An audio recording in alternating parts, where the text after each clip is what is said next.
Hey there, baseball fans. Tim with Backfields Media, here again with another episode of eMLB's Top 10 right now. Today, we're going to talk about designated hitters and also let you know a little bit about what's coming up. Of course, we're going to do every position. And rather than doing the same old first base, second base, third base, what I've decided to do is do them in the order of the defensive spectrum. So we're going to start with designated hitters and left fielders and first basemen and work all our way up to shortstops and center fielders. So that's what you can expect going forward. Yes, I'm rocking some cool eMLB merch. There will be a link in the description below where you can get your own. If you don't know what eMLB is an online baseball league that uses Out of the Park for its engine. This league has been around in some form for 25 calendar years. Right now, we're in the 2031 off season. Just a tremendous league. We've got plenty of links in the description and at the end of this video where you can become a part of the fun that we have here. But for right now, let's take a look at our top 10 list of designated hitters in the eMLB right now. Starting at number 10, San Diego DH Luis Salazar. Salazar slugged .480 this year at 26 homers, 79 RBI. Does real damage at the plate. The scouts here at Backfield Media love his ability to punish the ball. Can hit gaps, drives it over the fence. Tremendous skill. Came up, was the DH for San Diego this year. He's serviceable in left field. Actually won the PCL equivalent of a Gold Glove in 2028. So it's not like he's going to hurt himself out there. Did better this season with runners in scoring position. And when you think about the San Diego lineup, they've always got runners on base, it seems like. So Salazar is a perfect fit for this. Only 24 years old. One of the things we're going to do is come up with some statistical anomalies in the batting splits and also use the comparison tool that Out of the Park has. The one thing that popped out for me in Salazar's splits was that 8 of his homers were hit on an 0-1 count. So getting ahead of him doesn't really solve anything for you. You still have to be careful with him. And as far as comparisons, Steve might like this.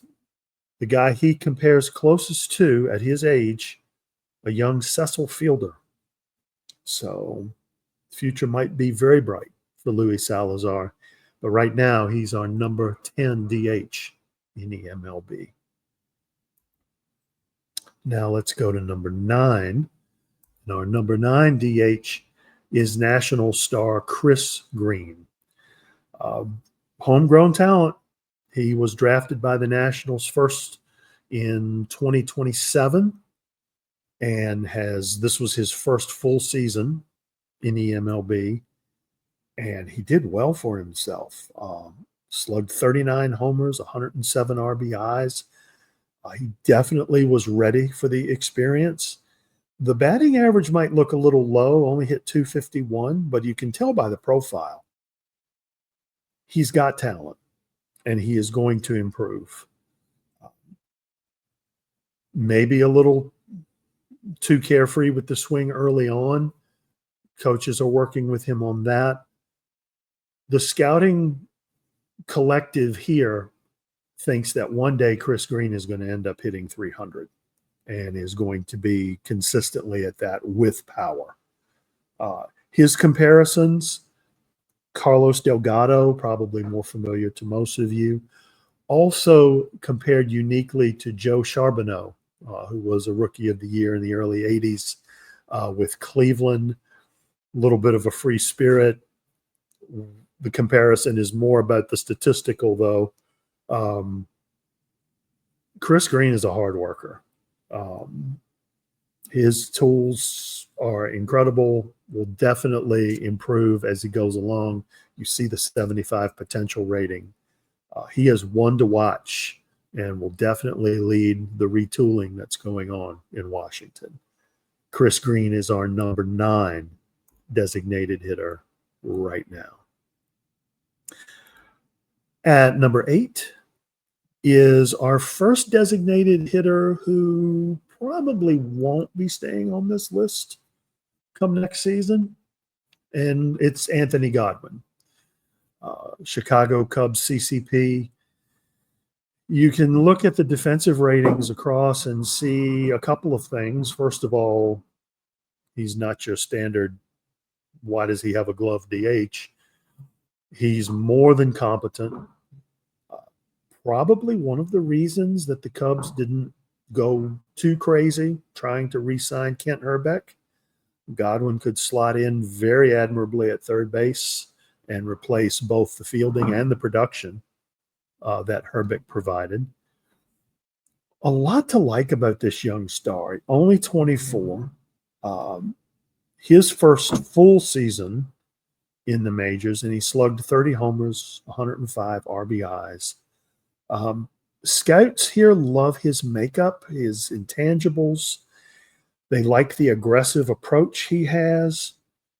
The thing that really stood out to me in his batting splits late in the game, he had a .823 OPS from the 7th inning on. So he's full up, he's ready to commit, and yeah, he will be a problem for you in late innings. And you think about the skill that takes when a lot of times in those innings you're facing a fresh arm and you've got to adjust quickly. Godwin is able to do just that. His interesting statistical anomaly: hits more homers on the road, hits for a better average at home, which you would think playing in Wrigley might be just the opposite, but I'm sure the Cubs will take it. He compares very well to former Baltimore slugging star Chris Davis. That's CHRIS, Chris Davis. And I am sure that comp is going to be surpassed even more as Godwin continues to play in eMLB. This is another man who's got a real chance for a star showing throughout his career. Anthony Godwin is our number 8 designated hitter in eMLB right now. Moving to number 7 is Detroit Tigers DH Mason Wynn. Not your typical DH. Doesn't slug a lot of homers. Is not going to strike fear that way in players, but was a definite solid bat that Detroit wanted to get in the lineup. You see from his defensive ratings that he could hold his own at third base. There's just a little matter of J.R. Frankenstero. So Wynn's bat slots into the DH spot. He is a leader on the team. Good base running skills. Great speed. That is probably the best part of his game at this point. However, his hitting can't be denied. Most of his appearances, though, despite the fact that he's not the traditional power hitter, he hit cleanup most of last year for Detroit. And the thing that was impressed me so much about his statistics, half of his home runs were hit with 2 strikes. So he's not the typical change my approach and I just want to get a bat on a ball guy. He's looking to do damage. And that kind of spirit and motivation, kind of driving that Tigers team, it's going to help them in the rebuild process. His comparisons, CCP Daniel Freak. So I thought that was cool. And also former Cub Mike Fontenot, middle infielder for the Cubs not all that long ago. He is our number 7 overall top DH right now. Now we go to number 6. And wait, what? No, we haven't switched over to our Crunchyroll channel. This is Full Metal Alchemist hero Alphonse Elric. Brother Edward is safely ensconced in Arizona. Alphonse hits for Cleveland at first base. This is one of those CCPs that I really love. I love this bat. A terrific eye, not going to strike out a lot, going to hit with contact. Not much of the power stroke, but is just offensively consistent. 292, 386, 375. One of those rare guys who's on base, does his slugging, but so valuable. Another player who Slambino in Cleveland is well ensconced at first base, so Alphonse more than enough to play in the DH role. This is a guy who's going to win several batting titles in his career, in our opinion here. Hit 348 swinging at the first pitch was his thing that jumped out to me in his splits, which means, he doesn't need to go deep into the count, can adjust right away to what a pitcher is throwing. He's kind of a throwback. He comped to a lot of players who were stars in the 1920s and 30s. And this is the profile. Not a lot of power, a lot of good contact.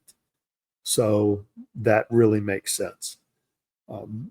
He is just a phenomenal hitter. Think it's going to be interesting to see what he develops into. You see the potential. It's almost at 80. No doubt it will probably tick over to that when the new ratings come out. Alphonse Elric is our number 6 designated hitter in eMLB right now. Now let's go to number 5. Number 5 is Dodgers slugger Luis Ramos. Ramos is our only platoon guy here in the top 10 as a designated hitter. 277, had a 545 slugging with 24 homers, 75 RBI. Did most of his damage against right-handed pitchers. However, with his small sample size against left-handers, was okay. The matter of fact, the rate stats were even better. Just, the small sample. Had an OPS of 1.023 in the first 3 innings of games, meaning he shows up ready to work and doesn't need a whole lot of time to watch pitchers. He's in there, knows what to do. Loves playing in Dodger Stadium. His slugging percentage is 100 points higher in Chavez Ravine than it is anywhere else. Typical slugger, gives up a little bit on the contact to drive the ball, but is successful in doing that. Does have a good eye, although he doesn't avoid Ks as well as you might like. He did drop his strikeout rate just a little bit last year, but he is an offensive weapon. Something about this player, and I know Commish a couple of episodes ago on stream talked about the potential for expansion coming to eMLB.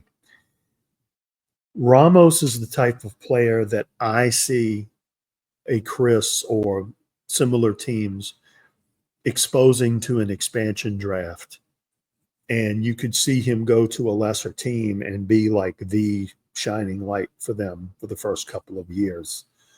Be curious to see, although the Dodgers do definitely have him locked up through 2033 and going to get most value out of him for the next couple of years. Luis Ramos is our number 5 designated hitter in eMLB right now. Let's go to number 4. Pepe Clark, there's an old saying, 3 certainties in life: death, taxes, and Clark in the lineup. Missed his first game in eMLB since 2025 this past season. Still led the league in plate appearances, 21 homers, 99 RBIs.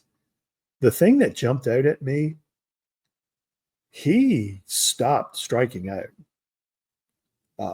He was up in the 120s, 130s. Didn't even come close to breaking 100. 92 strikeouts only last year. Made significant improvement there. Drove the ball well to all fields. 48 doubles. Was a bit of an offensive machine. Part of the reason for Boston's resurgence, we talked about some other reasons in other podcasts. He was part of a 5-player trade early in the 2026 offseason, and the fans in Boston just love him. He had a 915 OPS in what are considered high leverage at bats. In other words, he's the kind of guy you want at the plate with the game on the line in crucial situations. He delivers. His comps, Dimitri Young and post-World War II star Dale Ennis. And if you don't know anything about Ennis, just look at this profile. Tells you all you need to know. Good power guy who could hit to all fields. Really good player there. Pepe Clark is our number 4 designated hitter in the eMLB right now. With number 3, okay, it might be a little controversy here, or at least at first glance, but stay with me. Trust me. You'll understand the thought process.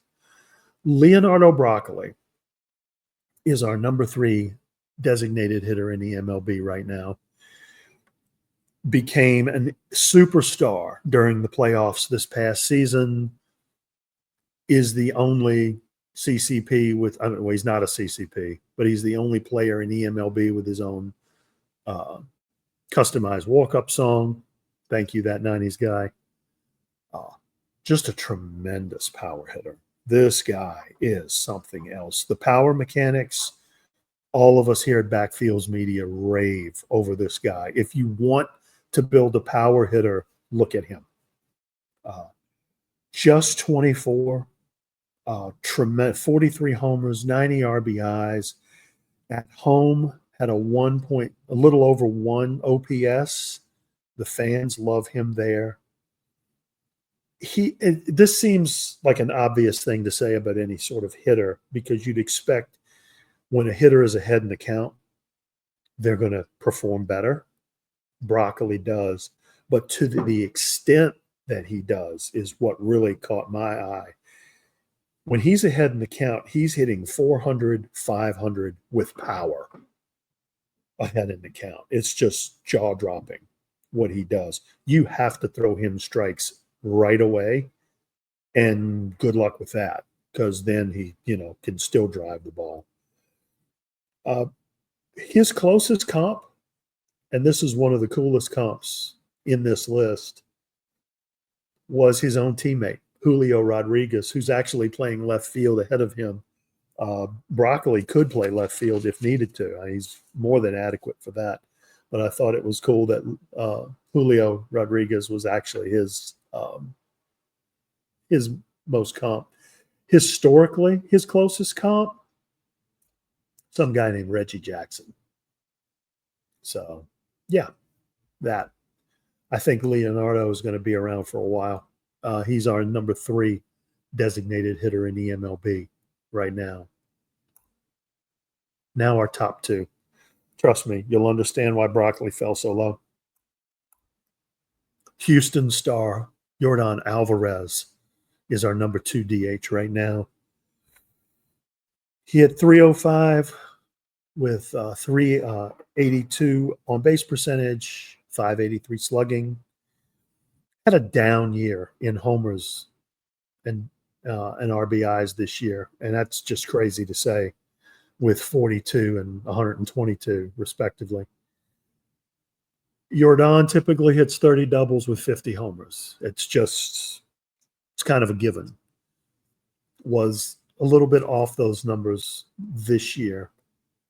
Hit for a little higher batting average this year. Also walked a lot more, 24 more walks than the previous season. So pitchers pitching him a little more carefully. not trying to get destroyed by Jordan, but he still did the task. He is one of the few 80-80 players in eMLB that is not a CCP. That tells you really what a star this guy is. He's phenomenal. With 2 outs, Jordan keeps an inning alive. He hit .330, had an OPS of 1.092. Just an incredible offensive hitter. His comps read like a who's who of power hitters in this century so far. Ryan Howard, Mo Vaughn, Pete Alonso, Albert Bell, Mark Teixeira, Cody Bellinger. You know, the modern age of baseball, Jordan is right up there with those big star names with that. And he's definitely a star for us. He is the number 2 DH in eMLB right now. And that brings us to our finest in the field, number 1 DH in all of eMLB. I mean, honestly, were you expecting any other name here? I hope not. What can't this guy do offensively? I mean, look at the ratings. And if you say, well, he's kind of weak in gap power. Yeah, he led the league in triples in 2029 and always has 30 doubles. So not really a weakness, but just phenomenal. He's won a batting title. He's won a home run crown, consummate hitter, 318 with a 406 on base and a 642 slugging, was the NL leader in homers last year. Found this interesting. He had a 36-game hitting streak in 2029. And I went back and looked. It's hard to see from eMLB 2.0, but going up against historical baseball, that's tied for 10th all time in terms of a hitting streak. So, yeah, that kind of player. In high leverage situations, a 1.404 OPS. So pitchers are just going to find a bad situation getting worse when he comes up to the plate. He had the most interesting comp in all of these. Not so much for who he was comped with, because he was comped with Roy Campanella and Johnny Bench, Hall of Famers. But the fact that this comp score is usually up in the 900s. You want to be as close to 1,000 as you can. His closest comps run like in the 600s. What does that mean? That means that Cody Koshin is a true one of one in our league. Could potentially be the greatest player in baseball history when he's done. And he certainly is our number 1 DH right now in eMLB. That's Cody Koshin of the Pittsburgh Pirates. Did you like what you saw? Give us a like, subscribe, follow us. If you're more interested in eMLB now than ever, click that link. You can join us at Twitch on Tuesday nights and Thursday nights at 7 o'clock for a game of the night. Sundays with Coffee with the Commish. We have a Sunday morning game. It's just a phenomenal league and an awesome community. It's hard not to love the folks who are in the eMLB community. Some just have CCPs, some are general managers. Some folks just like to watch the games. It's how I got started. You can also subscribe to the official eMLB Universe channel. We here at Backfields Media, kind of for right now, are on eMLB 2, but you will see these being posted in the Universe channel very soon. I certainly hope you enjoyed this. Comments what you thought we got right, what you thought we got wrong. Who did we miss? Let us know. But either way, hope you have a great rest of your day. And we'll see you next time when we start talking about the top 10 left fielders in eMLB right now.